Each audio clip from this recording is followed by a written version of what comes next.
Kenapa bisa ada ini? Sedangkan orang pertama di bumi ini kan Nabi Adam alaihissalam. Adam punya anak yang masyhur kita kenal dalam riwayat Qabil Habil, walaupun banyak anak-anak yang lain.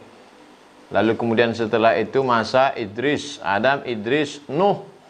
Pada masa zaman Nabi Nuh alaihissalam datang banjir bandang. Lalu kemudian selamatlah 3 anaknya, Sam, Ham, Yafis.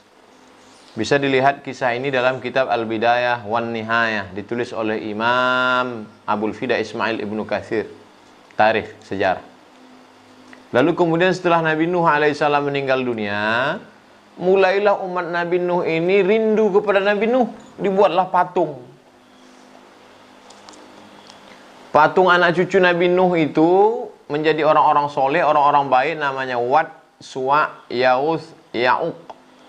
Lalu kemudian mereka rindu kepada Wad, Suwa, Ya'uth, Ya'uq. Ini dibuatlah patungnya. Belum acara sembah menyembah, tak ada nyembah, hanya sekedar rindu saja. Generasi pertama, generasi kedua mulai meminta, generasi ketiga mulai menyembah. Inilah awal muncul kekafiran.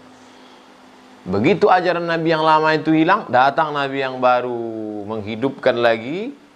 Rasul diutus Allah Subhanahu wa taala menghidupkan akidah la ilaha illallah. Kemudian Nuh Rasulullah, la ilaha illallah. Ibrahim Rasulullah, la ilaha illallah. Musa Rasulullah. Nah, inilah asal usul kekufuran muncul.